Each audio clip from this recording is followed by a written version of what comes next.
Shalom, semangat pagi Bapak Saudara semua yang dikasihi oleh Tuhan Yesus Hamasiah atau Tuhan Yesus Kristus. Saya berdoa supaya hari-hari ini Bapak Saudara sehat dan ada damai sejahtera, ada ketenangan di dalam jiwa saudara. Karena di tengah-tengah situasi pandemi yang belum selesai ini Bapak Ibu, masih begitu banyak orang yang belum bisa mengalami ketenangan dan ketentraman di dalam jiwa mereka. Mereka merasa menghadapi permasalahan dan juga persoalan yang besar, yang belum ada jalan keluarnya hingga saat ini. Jiwa mereka dipenuhi dengan kekhawatiran, kebingungan, kekecewaan, ketakutan, kejengkelan, barangkali juga kemarahan, sehingga mereka ini tidak bisa tidur dengan nyaman, apalagi tidur dengan nyenyak, saudara. Maka untuk memperoleh ketenangan, banyak orang berupaya melakukan beberapa hal. Ada orang-orang tertentu yang senang menyendiri di kamar. Mereka menutup pintunya dengan rapat, lalu juga mendengarkan musik-musik klasik yang dirasa dapat menenangkan jiwa mereka. Ada juga yang memilih untuk pergi ke pantai, untuk menyendiri di sana melihat ombak yang berjalan, dan juga kemudian menikmati angin sepoi-sepoi di bawah pohon kelapa di tepi pantai.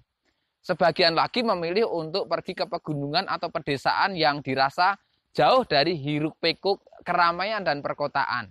Mereka ingin menikmati ketenangan alam, mereka ingin mendengarkan kicau burung, mereka ingin menikmati pepohonan yang hijau yang dirasa dapat menyejukkan bukan hanya mata tetapi juga hati mereka. Dan sebagian lagi mereka memilih untuk bermeditasi, mereka merasa bisa mengosongkan pikiran mereka, mereka melakukan ritual gerakan-gerakan tertentu dengan teknik nafas tertentu. Mereka sekaligus berritual untuk merasa dan ingin bersatu dengan alam semesta ini. Mereka ingin bersatu dengan sosok Tuhan yang mereka percayai, Bapak Saudara. Nah, pagi ini saya mengajak kita untuk belajar dari pengalamannya Daud atau Daud. Bagaimanakah dia bisa mengalami ketenangan di dalam jiwanya yang sebelumnya barangkali dia tidak tenang, Bapak Ibu. Mari kita membaca kitab suci kita di kitab Tehillim atau Mazmur pasal 62. Tehillim atau Mazmur pasal 62 ayat yang kedua. Saya akan bacakan bagi kita. Hanya pada Elohim jiwaku tenang, dari dialah keselamatanku. Inilah pengakuan Daud, Bapak Saudara, bagaimana dia mengalami ketenangan di dalam jiwanya, yaitu hanya pada Elohim saja. Berarti saudara, ia tidak mengalami ketenangan pada pribadi yang lain. Dia tidak mengalami ketenangan yang dia harapkan baik dari istri-istrinya, ataupun dari anak-anaknya, ataupun mungkin anak buahnya. Dia tidak menemukan ketenangan itu di dalam jiwanya. Nah, kalau Daud pernah berkata dan bersaksi lewat nyanyiannya tadi bahwa pada Elohim saja hatiku tenang, maka saya percaya ada saat-saat tertentu di mana dia ini tidak tenang. Nah, kenapa dia mengalami ketidaktenangan di dalam jiwanya, Bapak Saudara? Ternyata kalau kita membaca di ayat yang keempat, nanti saya akan ajak kita membacanya. Ia ini melihat dan menemukan orang-orang yang watak dan perbuatannya tidak baik. Saya akan ajak untuk kita membaca kembali di Tehillim atau Mazmur pasal 62 ayat yang keempat. Berapa lamakah kamu akan meneriaki seseorang? Kamu sekalian akan dihancurkan seperti pagar yang miring, tembok yang dirobohkan. Jadi Daud melihat ada orang yang suka meneriaki orang lain, dan rupanya saudara bukan hanya ada orang-orang tertentu yang sukanya meneriaki orang lain, tetapi Daud melihat ada orang yang suka bersekongkol, suka menipu, dan sebetulnya mereka ini munafik. Saya akan lanjutkan pembacaannya di ayat yang kelima. Sesungguhnya mereka bersekongkol untuk menggulingkan dia dari kemegahannya. Mereka menyukai tipu daya. Dengan mulutnya mereka memberkati, tetapi di dalam hatinya mereka menista sela. Maka orang-orang yang memiliki watak seperti itu, yang memiliki sikap dan perbuatan yang demikian, tentu punya potensi untuk membuat jiwa Daud ini tidak tenang.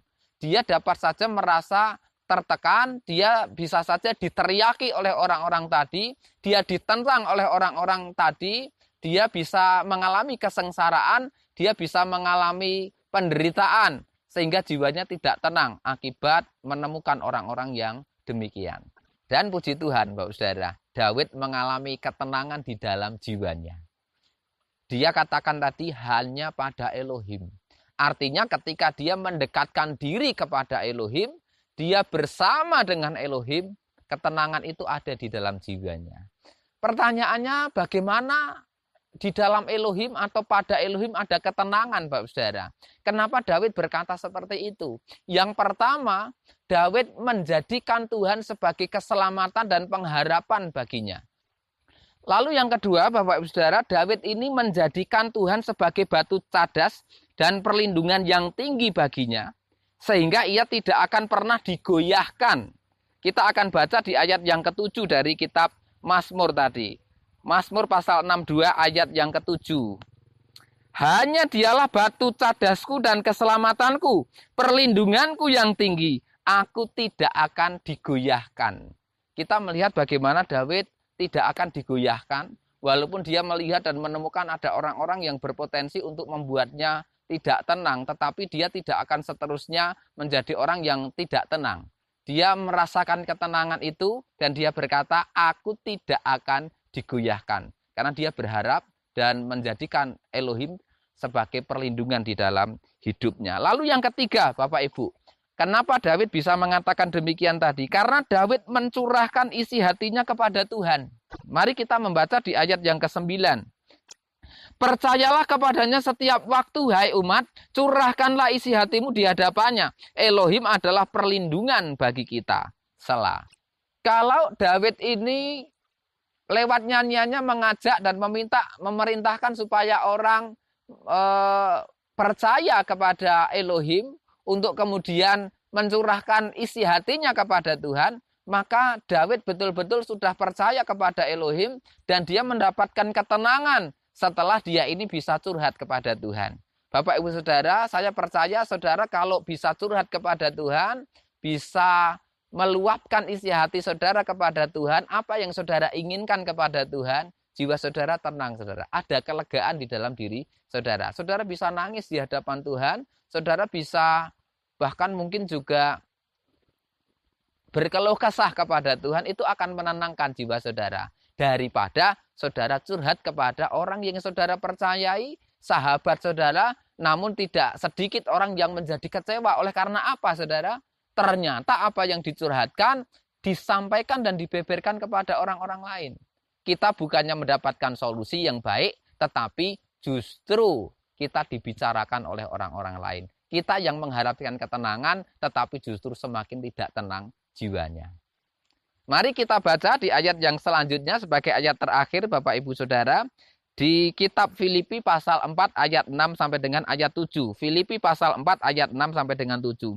Janganlah mengkhawatirkan apapun, sebaliknya biarlah permintaan-permintaanmu diketahui oleh Elohim dalam segala hal.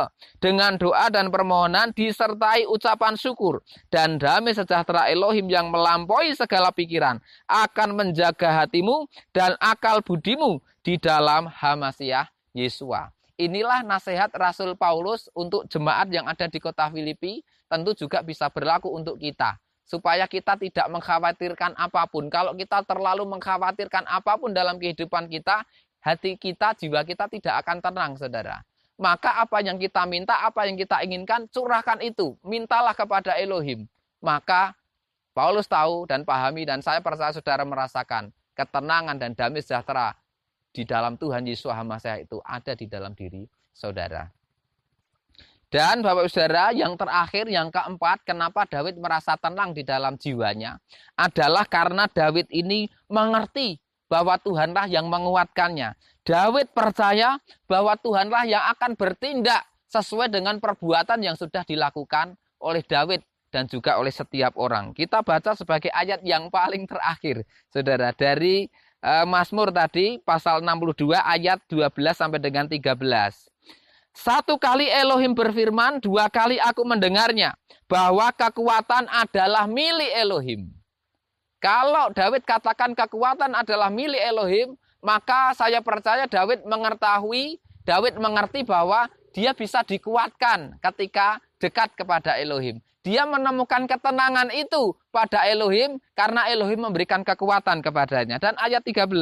Dan milikmulah kasih setia ya Tuhan, karena Engkau memberi upah kepada orang sesuai dengan perbuatannya. Daud percaya akan kasih setia Tuhan. Daud percaya bahwa Tuhan memberikan upah sesuai dengan setiap perbuatan yang dilakukan oleh seseorang. Demikianlah apa yang saya sampaikan, saudara. Kiranya kita semua dilingkupi dengan rasa tenang di dalam jiwa kita. Saya berdoa melalui kehidupan kita, maka orang-orang akan bisa melihat ada Elohim di dalam jiwa dan hati kita. Dialah yang memberikan ketenangan kepada setiap kita. Salam semangat Bapak Saudara. Tuhan Yesus HaMasiah memberkati kita semuanya. Haleluya. Amin.